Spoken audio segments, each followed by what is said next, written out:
హరి నమస్తే. ఏరా రమ్మోహన, ఏమి ఈ మధ్య కనపడడం లేదే? నేను ఇండియాలో లేను కదా. ఇండియాలో లేవా? ఏడిపోయినావురా? ఊరుకోలే, నీకు తెలియనట్లా? నిజంగా తెలియదురా, ఏడిపోయినావు? కొన్ని రోజులు రష్యాలో ఉంటా. ఏంది Russia? Russia, Soviet Russia.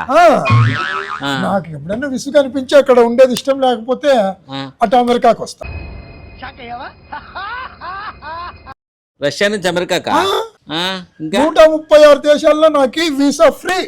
Free ఏంది 136 దేశాల్లో వీసా ఫ్రీనా?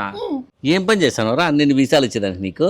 రే, అయస్కాంతం తెలుసు కదా, మ్యాగ్నెట్ బిజినెస్ మ్యాగ్నెట్ రా. నేను వివిధ దేశాల్లో వివిధ రకాలైనటువంటి విపరీతమైన వ్యాపారాలు చేస్తా. ఇందులో నువ్వు బిజినెస్ మ్యాగ్నెటా? నువ్వెప్పుడైనా రా బిజినెస్ మ్యాగ్నెట్? 5-6 ఏళ్ల కిందట సున్నపురాలంటే అమ్ముకుంటాంటు కదా, కొండల్లో గుట్టల్లో అని తెచ్చుకొని వచ్చి. మా ఫ్రెండ్ ఒకడు సుద్దరాళ్ళు అమెరికాకు పంపిల్లని ఎట్లా పానికి నేను కనుక్కొని సుద్దరాళ్ళు కొన్ని అక్కడ ట్రాన్స్పోర్ట్ పంపిస్తాను ఇంతేనా అని ఆటి నుంచి అట్లా దేశాలు పంపించుకుంటూ చిన్నగా బియ్యము, గోధుమలు, కందిపప్పు అని. రే, లాస్ట్ గా ఐస్ గడ్డ కూడా నేనే పంపించిన వాటికి. ఐస్ గడ్డలు ఎక్స్పోర్ట్ చేసినావా? కరిగిపోతాయి కదరా అవి. అయినా అమెరికా వాళ్ళకి ఐస్ గడ్డలు వాళ్ళకి ఫ్రిడ్జ్లు ఉంటాయి కదా. ఇక్కడ కూడా ఇండియా వాటర్ అంటే ఫేమస్. అందులోనూ రాయలసీమ నీళ్ళు అంటే పౌరుషం ఎక్కువ. ఏందనుకున్నావు, టేస్ట్ ఎక్కువ రా తింటే. రే, అది ఐస్ గడ్డ కేజీ 5,000 రాడా? కేజీ 5,000? ఏంద్ర నువ్వు నిజంగా చెప్తాను ఇది? అయినా ఇంతకు ఎంత సంపాదించినారా? ఎన్ని దేశాలకు పంపిస్తున్నావు నువ్వు? రే, అంతా కలిపి ఒక 5-6 వేల కోట్లు ఉంటుంది. అయినా షేర్ మార్కెట్లో నా పేరు చూడలేదారా నువ్వు? రామ్మోహన్ గౌడ్, RMN గౌడ్ అని ఉంటుంది. ఎక్కడ చూడు అదే పేరే మార్మవుతోంది. రే, ఏంద్ర నువ్వు మాట్లాడుతున్నది? శుద్ధరాళ్ళు అమెరికాకు పంపించేది మొదలుపెట్టి దాంతో అన్ని ఎక్స్పోర్ట్ చేసి 5-6 వేల కోట్లు సంపాదించినావా? ఏంద్ర చూడు ఇట్లా తిరిగింది నీకు? ఇంతకో ఆస్తి ఏమైనా కొనుక్కున్నావా? ఏమన్నా ప్రాపర్టీస్ అన్ని చేసి పెట్టుకున్నావా? బాగా చేసిన. అవునా? ఏడాడు కొనుక్కున్నావా ఏమో?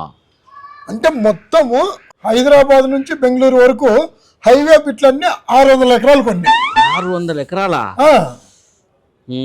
అంటే ఒకే చోట కాదు, అక్కడ నుంచి అక్కడ 50, అక్కడ 30, అక్కడ 20 అన్ని హైవేకే, రెండు రోడ్డు పక్కనే. సర్లే, ఏం నా దగ్గరికి వచ్చినావు? అదేం లేదురా, ఇప్పుడు అన్ని షేర్ మార్కెట్ లో ఉన్నాయి. అందులో హైవే బిట్లు టక్కన అమ్ముడు బావురా. దానికి ఏమనుకోవద్దు, ఒక 5,000 ఫోన్ పే కొట్టరా. నీ తప్పుడు మొగమోడా, నా కొడక 5,000 అప్పుడు డైరెక్ట్గా అడగచ్చు కదరా. ఈ డౌలన్నీ చెప్పేది ఎలా? ఆ షేర్ మార్కెట్ అంట, శుద్ధ మార్కెట్ అంట, శుద్ధ అంతా తీసిపోయి అమెరికాకి పెట్టినంట, మళ్ళీ షేర్. రే, వడ్డారం కూతలు చేస్తే నీ దగ్గర నేర్చుకోగలుగుతా నా కొడక. మళ్ళీ మొన్న ఇచ్చిన 3,000 ఈర 5-6 ఏళ్ల కింద ఇచ్చింది, మళ్ళీ 5,000 అడిగేదానికి వచ్చిన సిగ్గు లేకుండా. ఏంది తీసి పారా పాయకు కూడా. ఇంకోసారి ఇంటి పక్కకు కూడా రాదు చెప్తానా. మా ఇంటికి దగ్గరే ఉంది. 200 ఉంది, 200 తీసుకొని పో. 200 వద్దు, మరీ బాగుండదు. 500 ఇరా. రే, 400 ఇస్తాను చూడరా, ఇంతే లాస్ట్. మళ్ళీ సగాలు కూడా కనపడద్దు నువ్వు. అదేలేరా, వచ్చిన సాటికి పోయేస్తా. పోరా పో. విదేశాల్లో 136 దేశాల్లో ఉన్నాయి ఆస్తులు, గీస్తులు, బిజినెస్లను కూసా. 136 రూపాయలు లేదు అని దగ్గర. అట్లుంటుంది ఇట్లా నా కొడుకులు బతుకు.